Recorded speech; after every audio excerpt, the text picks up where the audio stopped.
Morning, VC. Been a minute. So back on to show a few records that have come in recently. Some from before Record Store Day. So yeah, we'll get into it. The first record here, this record went on an adventure. I can't believe it actually finally showed up. One of those deals that I've dealt with before where I get a delivery scan and no one's to be found out here. No package, no human being, no anything. So like 4 p.m. one day it was scanned delivered. At 5:45 the postal carrier walks up on my porch and I'm like, do you have a package for me? He's like, no. But I think I came through here with one. And I'm like, are you sure? Because there's nothing here. And no one usually is going to be taking stuff around here. I'm not in the best of neighborhoods, so you sometimes think that, but it doesn't. Things are pretty cool over here. And so he had letters for me. And so I had to put in a claim or in a search request with the annex. And so they sent me an email. Yeah, we pinged the scan and it was not at your address. We apologize. Try to get your money back. Like it's a rare record. That's not how anything works.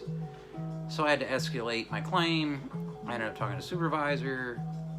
They said we'll have the guy try to retrieve it. I ended up running into this carrier a week later. He's like, no one's had me do anything. I'm like, oh God. So I have to get in touch with Consumer Affairs. And lo and behold, my record shows up after I talk with Consumer Affairs. This guy was new on the route, and he had mixed up my street with 2 streets over, Orange Street, that has similar house numbers. The whole street's mail was wrong. The whole street. I started getting Orange Street mail in my regular mail here, and I'm like, what are y'all doing? Anyway.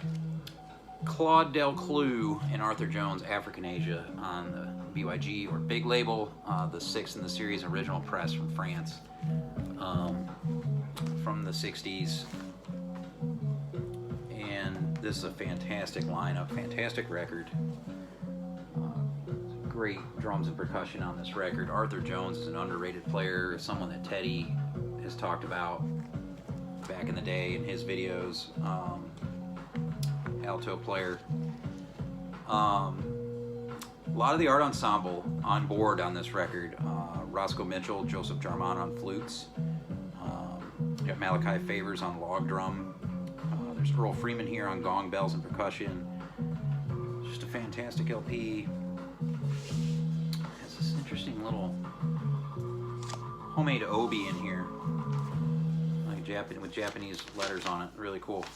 Things you find in records, There's your label.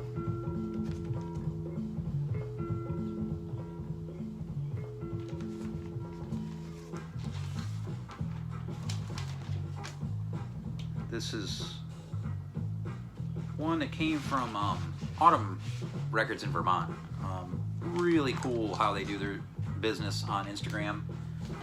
They'll post some new arrivals and then you can get in touch and they'll tell you if it's available, and if so, you can order straight through Instagram, which is crazy. And very professional. They put in a claim on their end to help me out with this too, and I think that helped push things along with getting it found. But credit to the Post, they found it and got it over here. So it took some doing, but they got it sorted out. And so that's that one. eBay lately has been the way to go for me on finding records cheap. Discogs has become a hellscape of nothingness, so I just try to avoid it at all costs. And eBay with the, make an offer, or I've just been finding stuff there in good shape cheaper, and this was one that I thought I'd never have, and kind of stumbled on it by searching for ESP disc records. because I'm trying to find the Rand Blake solo piano record. It's a difficult record to come across in any kind of good condition. This popped up. The unique voice of Gene Lee with Rand Blake at the piano, the newest sound around on RCA Victor. I think from 1962, an original stereo pressing, just absolutely pristine. And this is a gorgeous record. This is a Ken McAuliffe type record, if you know Ken. He would absolutely love this record. Her voice on this is phenomenal. It was a really interesting style of piano that Rand was playing at this time. I hate using ahead of its time type things, but that's why it's called the newest sound around. There's some classic tunes on here like Blue Monk that she sings. This is beautiful LP. And just for some reason, I've just been coming across a lot of Gene Lee records lately, not purposefully, but I'm enjoying the ride. This one is fantastic, and it's just the two of them, voice and piano. Check this out. I mean, I love some of the older singers like Billie Holiday and whatnot, but for me, I love June Tyson's my favorite with Sun Ra, but Gene Lee is moving up there. Fantastic LP. And that was a steal. This was a big one to find cheap and complete the IPS label collection for me. Andrew Cyrille and Mayono Celebration. Not one you see very often. It's still inexpensive and a hell of a lineup. And there's that name again, Gene Lee on vocal. David S. Ware on the sax is a killer on this. Ted Daniel trumpet, also fantastic. But another percussion heavy LP. There's Haitian drum on here. You do have a synth player here too. It gives them some different sounds to this one. There's some really good moments with David S. Ware on this that I dig. Rashid Ali helped mix this album with Andrew Cyrille. He doesn't play on it, but he was involved. Really cool, and we'll show you the label.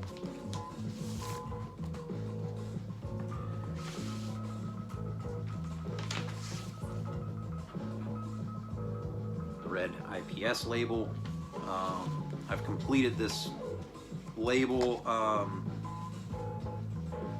Technically speaking, because I do have an original of Namo. IPS reissued that record.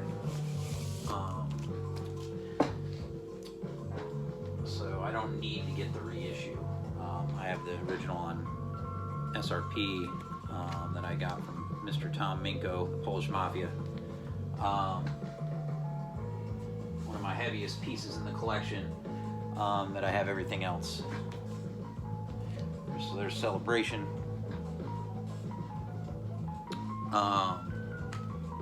Next LP, kind of made a deal with the devil.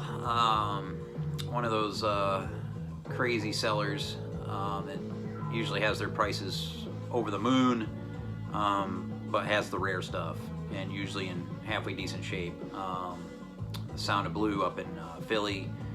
I actually got my Sonny Murray LP from him.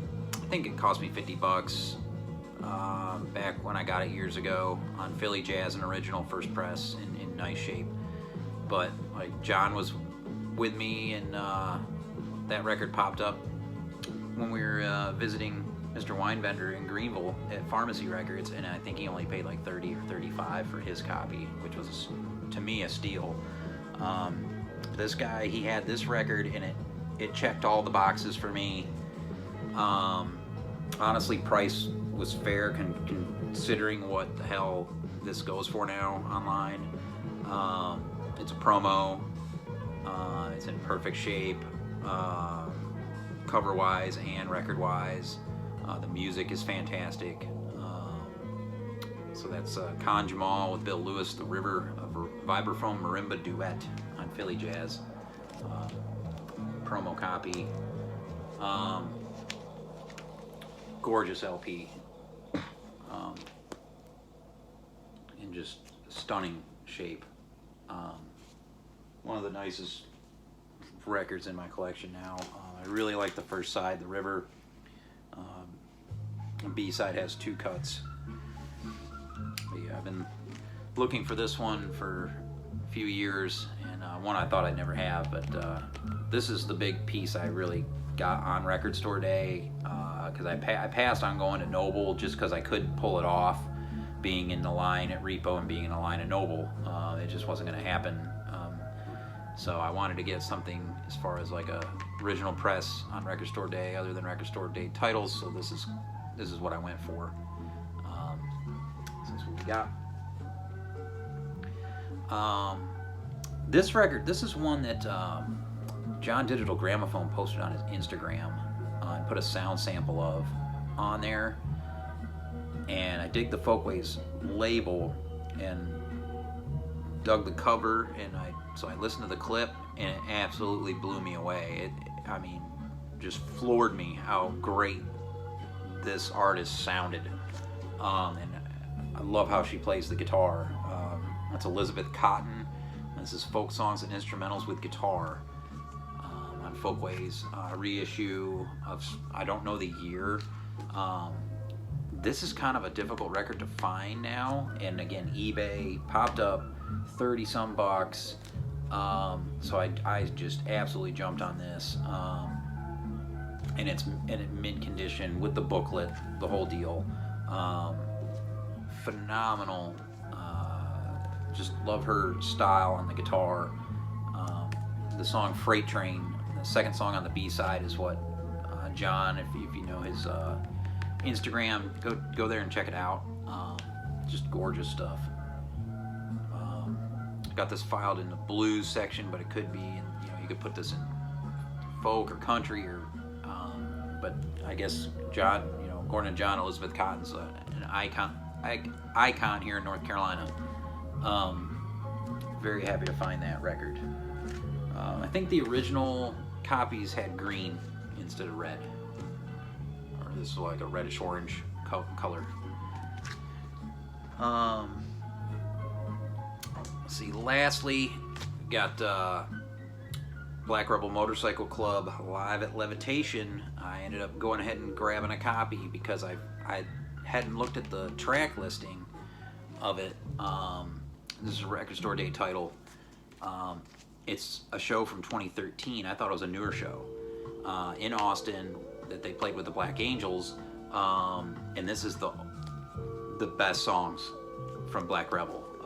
Red Eyes and Tears, Beat the Devil's Tattoo, Spread Your Love, Lose Yourself. It's just the early stuff that I really love from this band, so I jumped on this, and this is a killer one. It sounds phenomenal for a live album. I can't recommend this one enough as far as RSD titles go. I was skeptical, but this one blew me away. And this series, they've done some for the OCs that sound really good, so that's another reason I went for it. Really cool looking vinyl. I will recommend cleaning this when you get it, because it's in one of these kind of stickier sleeves, and you can't see that it's dirty. New records sometimes don't come clean, so I've had to clean this one up a bit. But man, it is a phenomenal gig.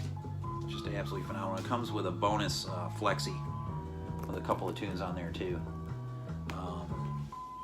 Really cool release for Record Store Day. I think a store in Indianapolis sent this to me. It was the cheapest price out there. Lunchbox sold out. They once they went online, they blew out some of their RSD stock, which I was happy to hear about and see. But yeah, as far as what's playing in the background early this morning here, some dope tunes. Daniel Villarreal, Panama 77 on the International Anthem Recording Company label. This was my jazz record of the year last year. So it gets a lot of spins in this house, especially in the morning. Hope you enjoy that. Everybody take care. Peace.